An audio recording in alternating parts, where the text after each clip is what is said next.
Baik, kembali lagi ke studio Tribun Batam, Tribuners. Ada Bu Sari dari Dinas Perindustrian dan Perdagangan Provinsi Kepulauan Riau.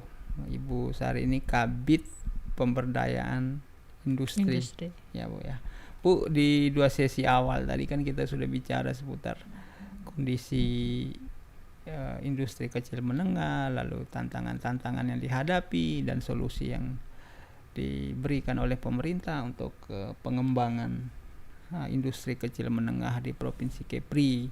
Nah Bu, di sesi ketiga ini kira-kira kita ingin tahu seputar peluang pasar yang bakal bisa digarap oleh pelaku-pelaku industri kecil menengah kita, Bu. Ibu bisa berikan sedikit gambaran terkait itu.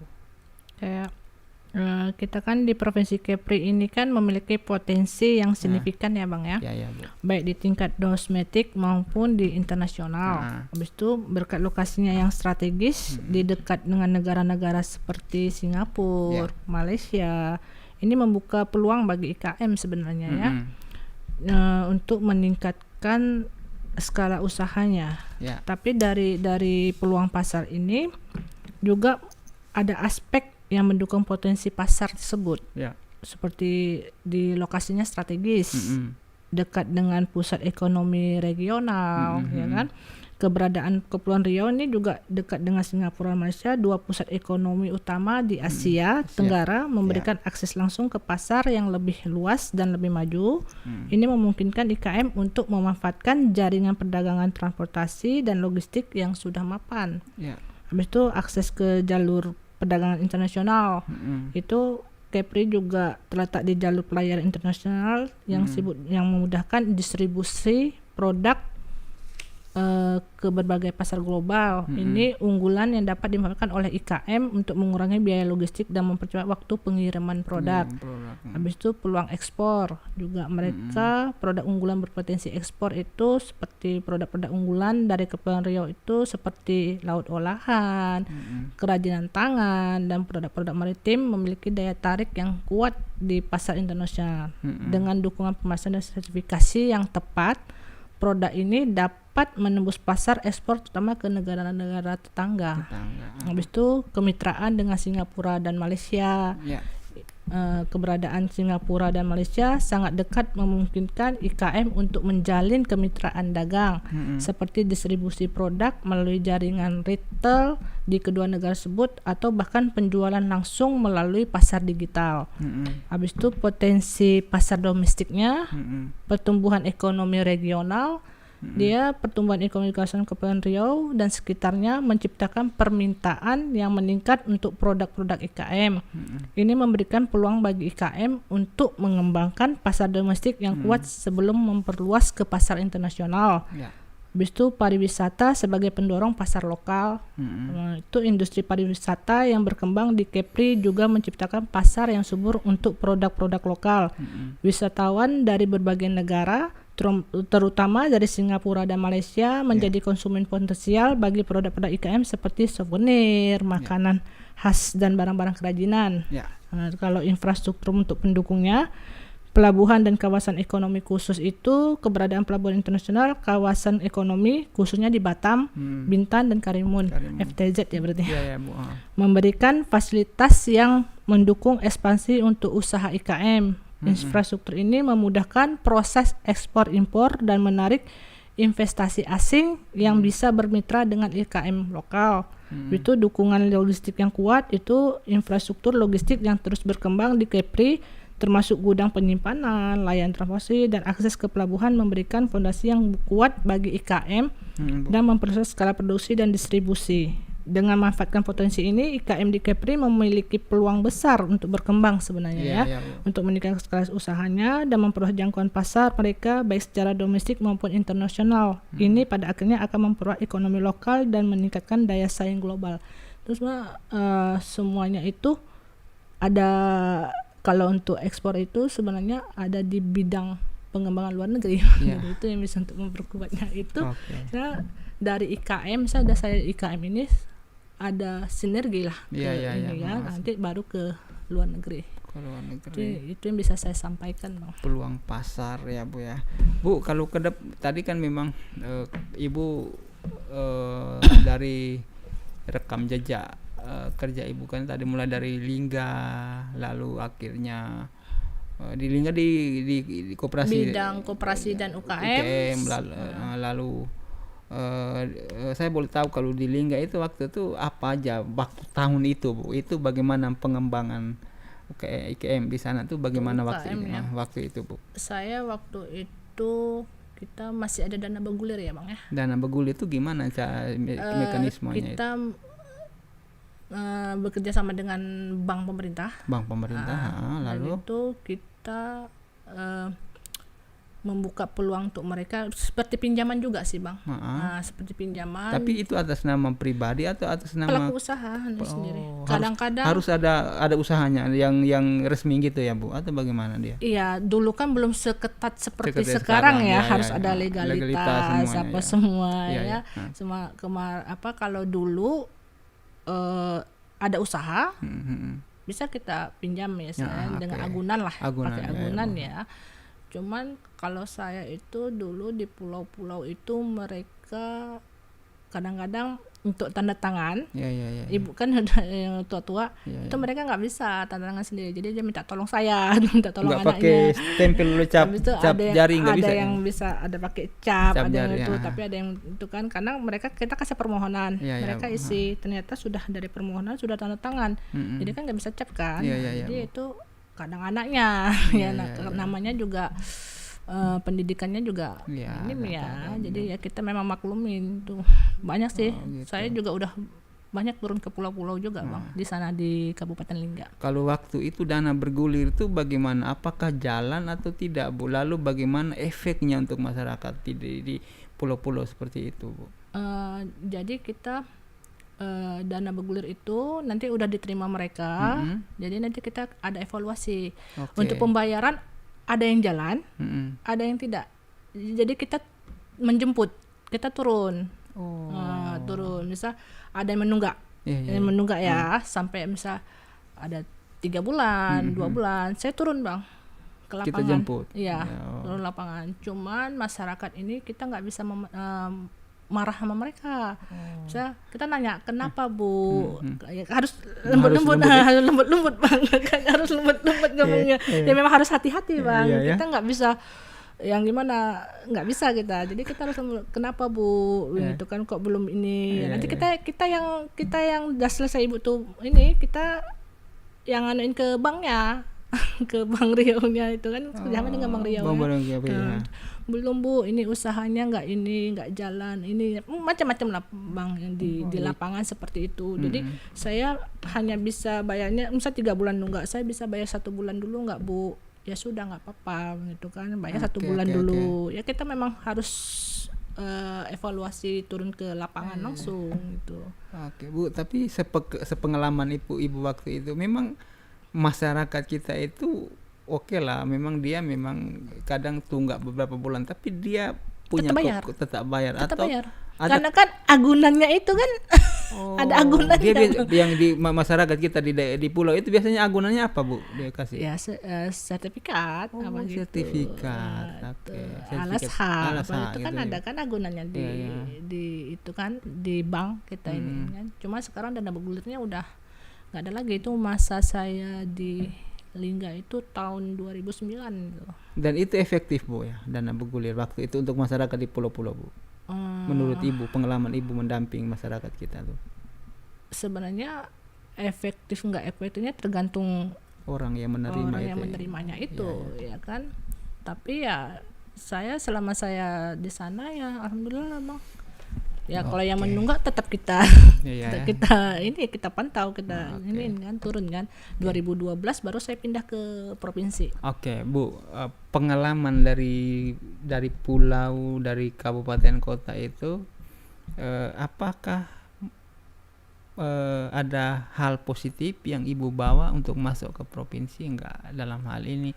mungkin ada pengalaman di luar, lalu kebijakan itu ibu terapkan juga di dinas pendidikan. Ada ya Bu, misalnya ini IKM ini ditemuin kan, ya itu kita nggak bisa marah-marah sama mereka, ya kita rangkul, merekanya maunya dirangkul.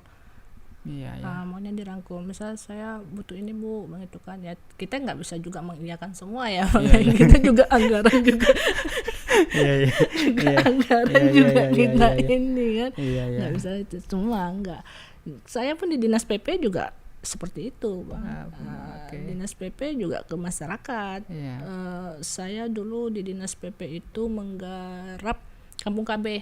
Kampung KB di Karimun. Itu masih berkaitan dengan pengelolaan pelaku usaha gitu, ibu rumah tangga yang keluarga sejahtera. Gitu ya. Saya kan waktu itu kasih keluarga berencana.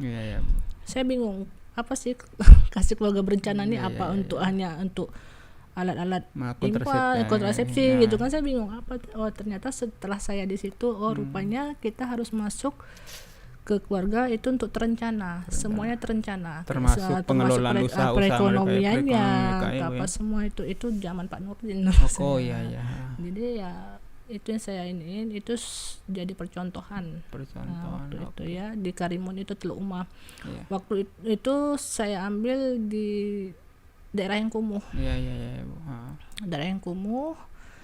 Ya udah, saya memang mencari yang ekonominya kurang lah, yang pas-pasan. Apa kan Teluk Umah itu kan ada dua, satu di bawah, satu di atas. Ini saya ambil yang kumuhnya. Jadi akhirnya kita untuk memulainya itu memang susah Bang, semuanya berproses. Itu ibu fokusnya ke mana, ke perekonomian, pengembangan usaha rumah jadi, gitu ya. Jadi mereka memang punya usaha jual bunga waktu itu. Jual bunga itu menjanjikan ya Bu, atau jual bunga bunga segar atau bunga yang bunga hidup. Jual bunga kertas. Memang dulu mereka memang bunga mereka bunga kertas memang, tapi kita tingkatkan lagi bunga hidup, sampai saya beli anggrek ke Jakarta. Bunga itu hidup ya Bu ya? Dari Jakarta saya bawain ke Karimun, mereka senang mereka. Jadi pertama awalnya kita masuk, setelah saya udah berapa lama masuk, baru instansi-instansi yang lainnya tuh mulai ikut masuk. Setelah berhasil itu ya? Setelah berhasil.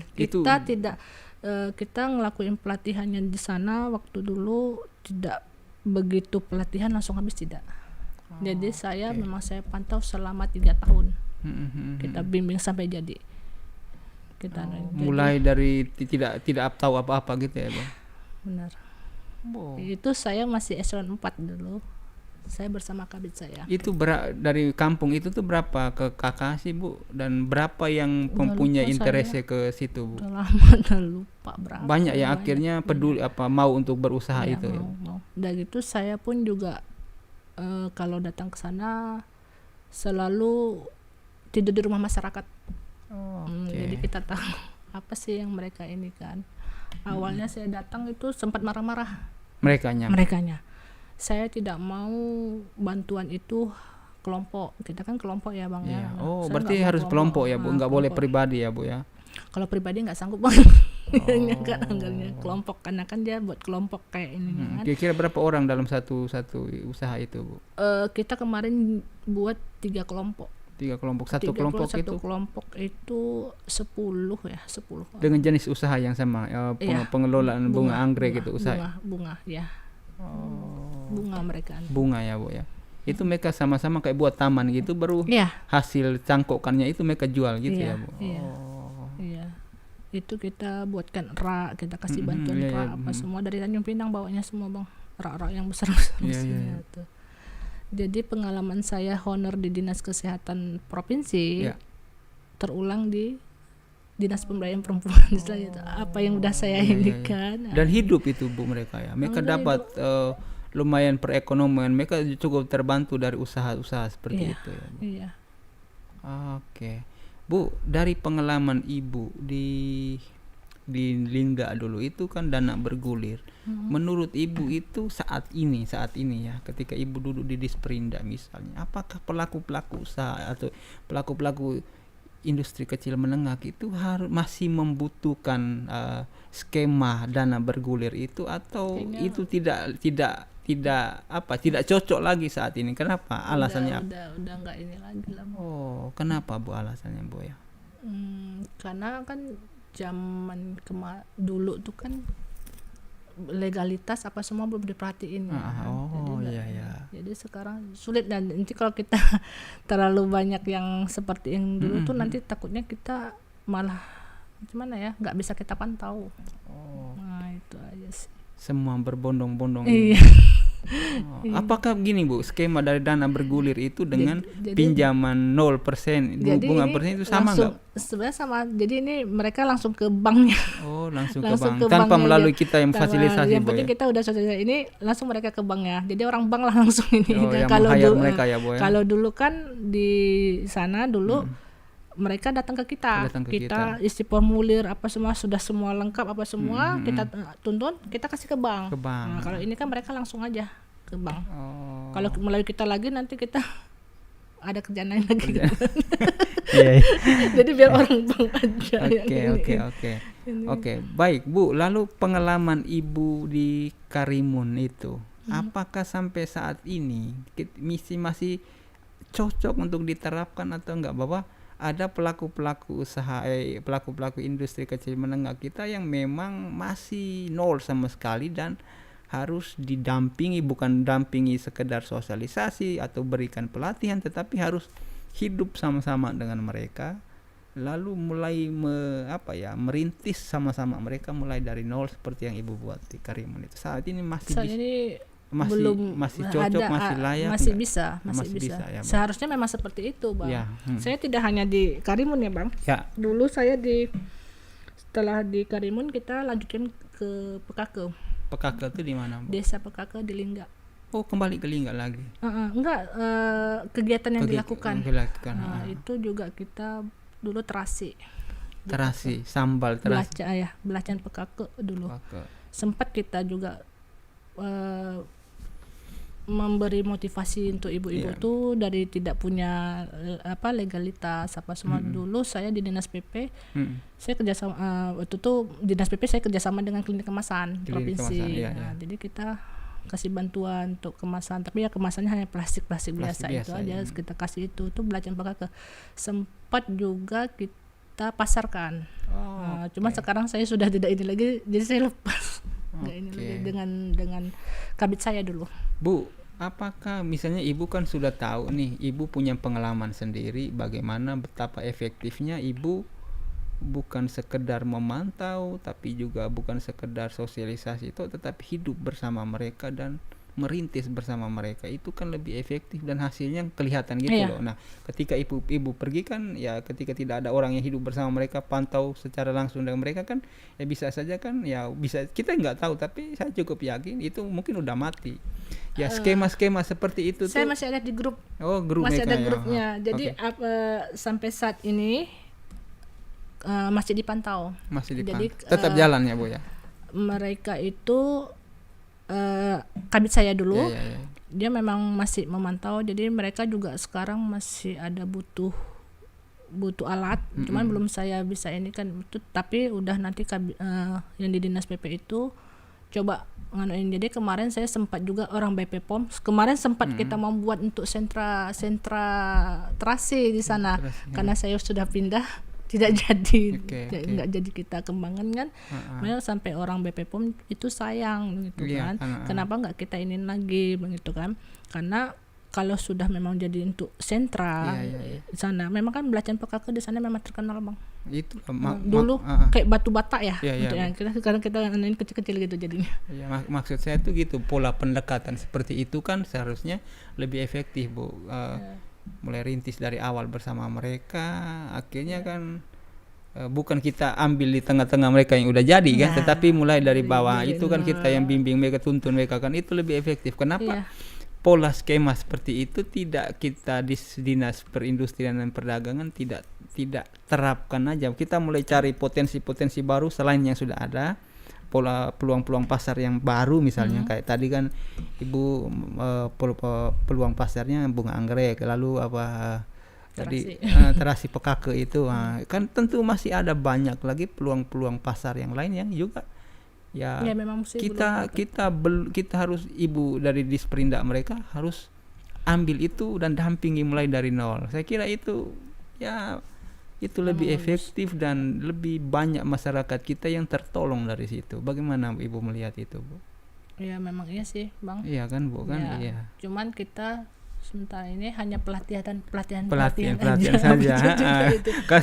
Pelatihan kan setelah kita pulang kan udah terserah mereka mau buat apa, kan kita nggak kontrol sekarang. Tapi kadang-kadang saya ada nomor HP-nya, saya follow. Saya sendiri yang follow. Saya gitu telepon mereka, ada nomor HP-nya, saya telepon gimana perkembangan usahanya. Kadang-kadang kan yang pelatihan itu belum tentu mereka mau ini kan. Jadi kita mana yang memang mau didamping, saya tetap follow. Saya follow pribadi. Saya follow pribadi aja ke mereka. Misal ada yang saya itu saya follow untuk secara pribadi aja. Di mana sampai di mana itu aja. Coba gini, bagaimana Ibu? Kan tadi sempat kita singgung juga soal upaya akademisi atau kampus untuk masuk ke situ. Apakah kita bisa meminta bantuan ke pihak kampus biar mereka yang survei potensi-potensi seperti itu, misalnya ya, Bu ya. Dan kita akhirnya ada potensi-potensi baru seperti itu, kita coba untuk menggarap itu. Makanya bagaimana nanti nih Bang yang coba, saya bilang lagi disusun ini itu insya Allah nanti kedepannya ya ini nanti saya ini kan. Oh ya. Menarik, Bu, itu menurut saya tuh. Ya memang jiwa saya pun juga dengan masyarakat juga. Saya setidaknya kan kita ya kalau gini, Bu, kalau pelaku usaha yang di kota-kota ini kan setidaknya di satu sisi mereka punya modal. Sisi lain mereka punya akses, mereka punya jaringan. Jadi agak mudah, kita tinggal saja kasih gambaran sosialisasi, mereka jalan sendiri secara mandiri. Persoalan sekarang bagaimana orang-orang kita di daerah ini, sinyal udah kurang, akses untuk ke tempat-tempat pemasaran juga kecil, bahkan tidak ada, tidak punya modal, tidak punya kreativitas untuk mengembangkan barang-barang atau sumber daya lokal yang bisa menghasilkan uang kan. Nah itu menurut saya itu hal-hal seperti itu yang harus kita kembangkan di ini, masukan saya aja. Ya benar. Nah, karena saya belajar dari pengalaman Ibu itu menarik, Bu. Kalau semakin banyak orang yang seperti Ibu punya kreativitas, punya ide-ide brilian untuk menangkap peluang pasar ya kan, kayak gitu, saya kira masyarakat kita yang di pulau-pulau kecil yang jauh dari kota ini lebih banyak terbantu. Saya kira itu masukan cukup berarti yang bisa Ibu sampaikan ke kepala dinas atau mungkin Pak Ansar atau ke kepala daerah ya, Pak ya. Oke. Saya memahami gini, Bu. Pemerintah sudah berusaha memberikan hal yang terbaik lah untuk masyarakatnya, misalnya kasih dana bergulir, tetapi kan kalau kita tidak mendampingi secara langsung kepada mereka kan, bias kan dana itu kan bisa jadi kemana-mana gitu. Lalu gini, Bu, satu lagi, tadi sempat disinggung terkait itu ya, ada kerjasama investasi misalnya, ada nggak peluang investasi luar itu kan di satu skema untuk bantuan ini kan bisa saja dari pemerintah, anggaran APBD atau anggaran swasta untuk berinvestasi untuk mengembangkan usaha IKM kita belum ada ya, Bu ya. Ada. Cuman mereka kalau CSR, Bu, CSR dari CSR ya. Jadi gimana? Ada nggak yang bisa menyasar ke IKM kita itu, ada nggak menurut Ibu mereka? Kalau CSR kemarin ada sih tapi hanya untuk pelatihan ya. Pelatihan ya. Pelatihan. Dia tidak masuk ke modal gitu ya, Bu, permodalan. Permodalan belum ada. Belum ada ya. Oke, Bu Sari, kira-kira ada nggak ide-ide ke depan lagi? Maksudnya ada belajar dari pengalaman trade record Ibu sebelumnya di Lingga dan juga di Karimun, kedepannya pingin buat sesuatu gitu loh yang lain untuk masyarakat kita di pesisir tuh, sempat kepikiran nggak tuh, Bu? Kepikiran, cuman ya anggaran anggaran sih, Bu. Anggaran yang kita agak susah sekarang anggarannya ya. Gitu ya. Kepikiran sih, saya sempat di PKK itu yang saya mau iniin lagi. Itu ada program yang belum Oh, belum selesai bagi saya. Pekake itu desa atau Desa Pekake di Kabupaten Lingga. Itu agak terpencil ya Bu ya itu. Agak jauh di Lingganya sih, di Daik Lingganya. Di Daik Lingganya. Pekakenya ya Bu ya. Desa Pekake. Banyak masyarakat kita di sana Bu ya. Nggak banyak juga, lumayan lah. Lumayan ya. Cuman itu ada program yang belum ya itulah ya, sentra itu dengan orang BP POM itu kan, itu belum sampai saya ini belum.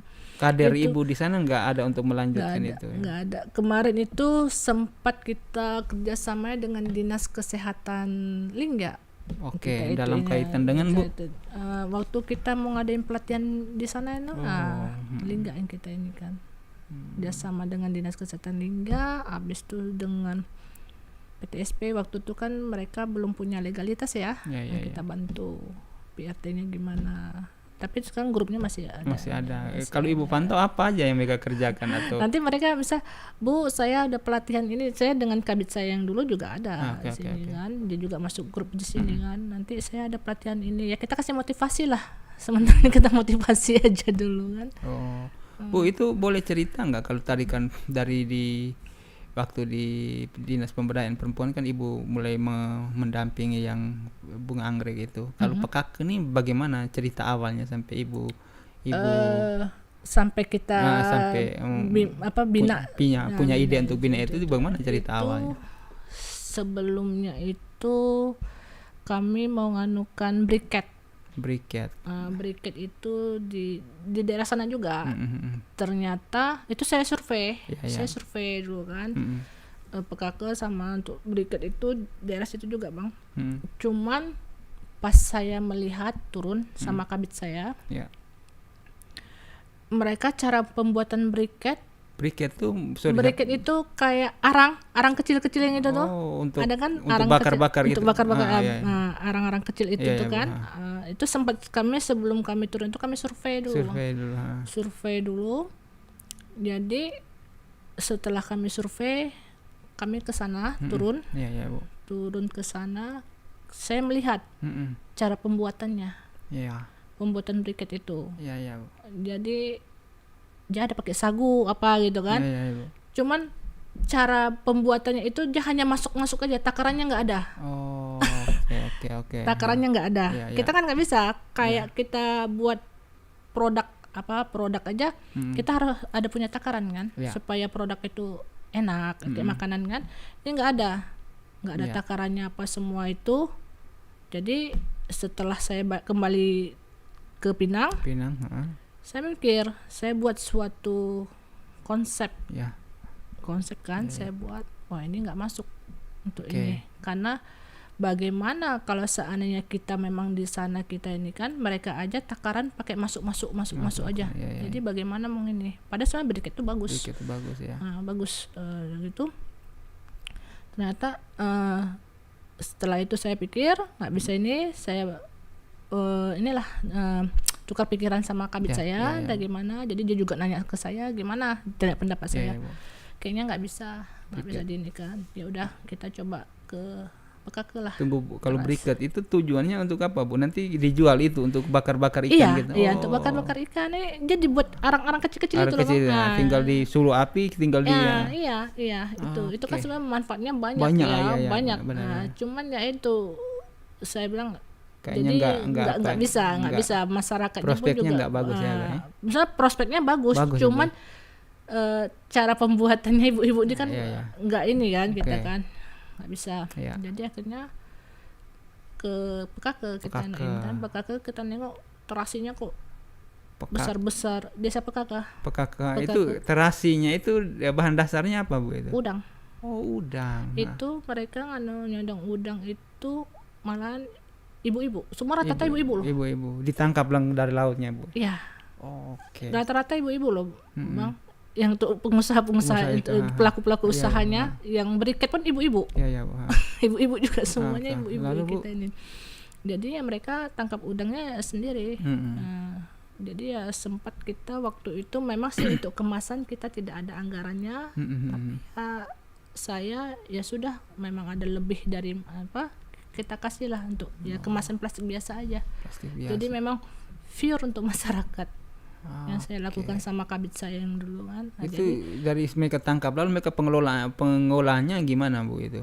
ya mereka ada beberapa orang nanti masing-masing di rumah buat ini ngelola sendiri. Itulah belum ada kayak tempat. Kemarin sudah dapat tempat, ternyata saya pindah. Oh, kasihan. Nggak bisa lagi kita ini kan, karena kita gimana ya Bang, saya dengan kabit saya yang dulu kita seide.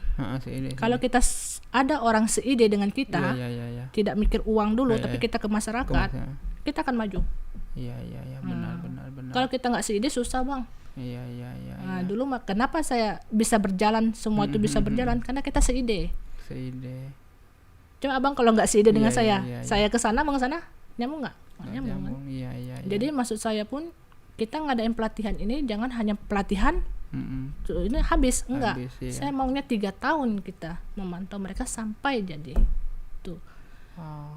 Nah, setelah dari PKK ke Kampung Bugis Tanjung Pinang sempat juga saya kesana. Apa, itu Bu? pengalaman saya itu saya ya itu harus dibangkitkan pengalaman seperti itu sehingga itu pengalaman ya Bang ya, karena kita memang waktu itu memang ada seide.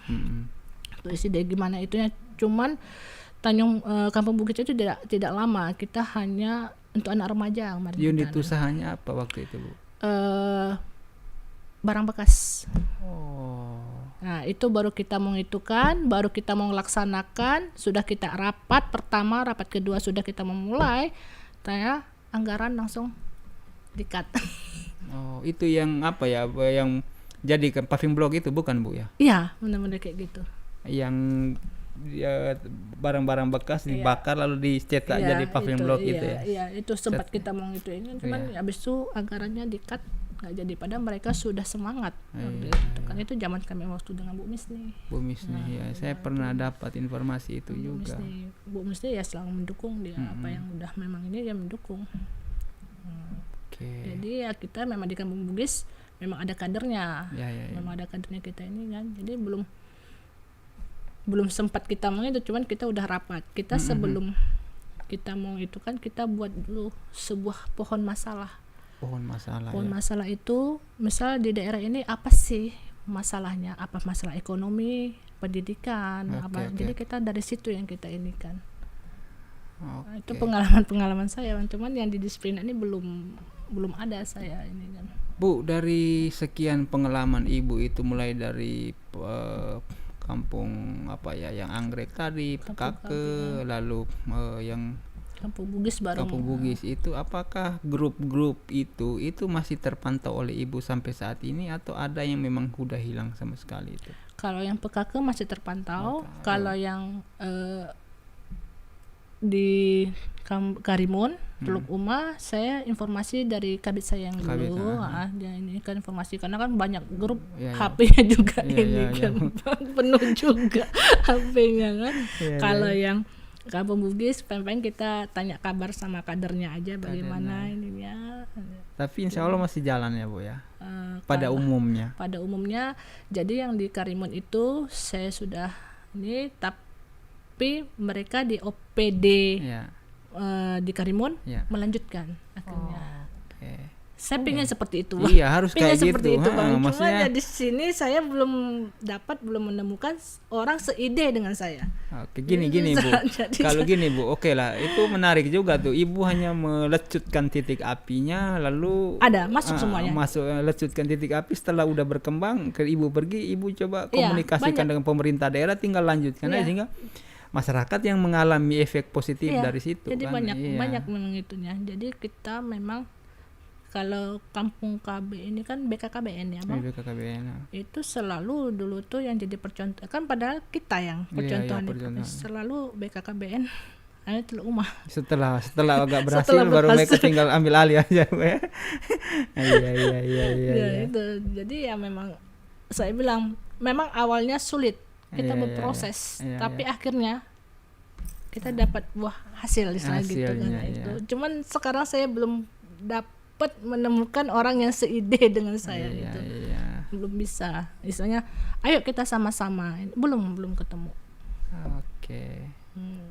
Oke, menarik Bu. Lalu yang sebelumnya yang Ibu tinggalkan tuh, insya Allah unit usaha mereka berjalan sampai saat, misalnya PKK itu jalan sampai sekarang. PKK memang karena mereka aktivitas untuk pembuatan terasi ya masih berjalan. Berjalan ya Bu. Berjalan, memang ini.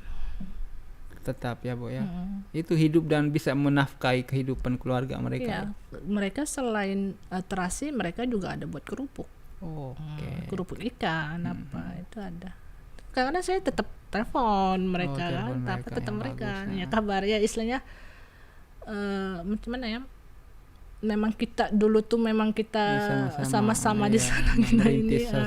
Mereka juga kita merangkul mereka terbukanya gimana ya? Memang macam mana ya, kita nih niatnya kita memang bagus untuk mereka kan, jadi mereka ya welcome ke kita. Bagus lah Bu. Itu pun juga kita dengan Pak Hanafi Ekra di Oh sana. Hanafi Ekra ya PKS dia di sana dengan dia. Itu zaman dengan Pak Hanafi Ekra. Ya memang dia fokus ke anak-anak pulau, ke daerah pulau. Memang bagus memang dia. Jadi dia memang program maksudnya itu kan program kita sampaikan, dia setuju, ayo eksekusi sama-sama ya Bu ya. Pak Hanafi Ekra waktu itu PKS daerah pemilihan Bintan Lingga itu kan. Iya. Dia sangat fokus ke pulau-pulau masyarakat. Memang pulau. Bagus dia kalau memang untuk masyarakat, memang memang benar-benar ya gimana ya, memang didukung dia. Syukurlah sampai sekarang masih ada yang jalannya Bu ya. Iya. Oke, baik. Saya kira itu menarik Bu, dan ya menurut saya sih itu hal yang harus juga diperbanyak lah dari Disperinda, karena apa ya, kita sudah banyak IKM kita yang melakukan atau mengembangkan usaha mereka, tapi jenis usahanya sama-sama aja, misalnya kerupuk aja kan. Ya, kayak keripik pisang, semua inovasinya belum ada. Makanya oke lah Bu, misalnya gini, dari 1.500-an orang itu kan dia kembangkan kerupuk aja. Oke lah. Pertanyaannya berapa banyak sih masyarakat kita di sini yang menyukai kerupuk kan? Oke lah.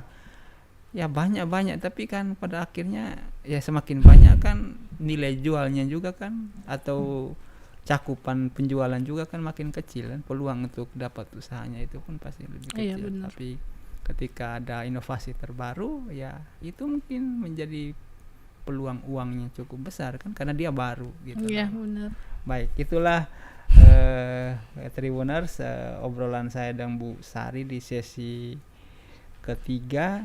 Kami cukup mendalami soal pengalaman Ibu Sari dalam mencari peluang-peluang atau inovasi terbaru dalam peluang IKM, dan itu berhasil cukup baik. Tunggu kami setelah pesan-pesan berikut ini.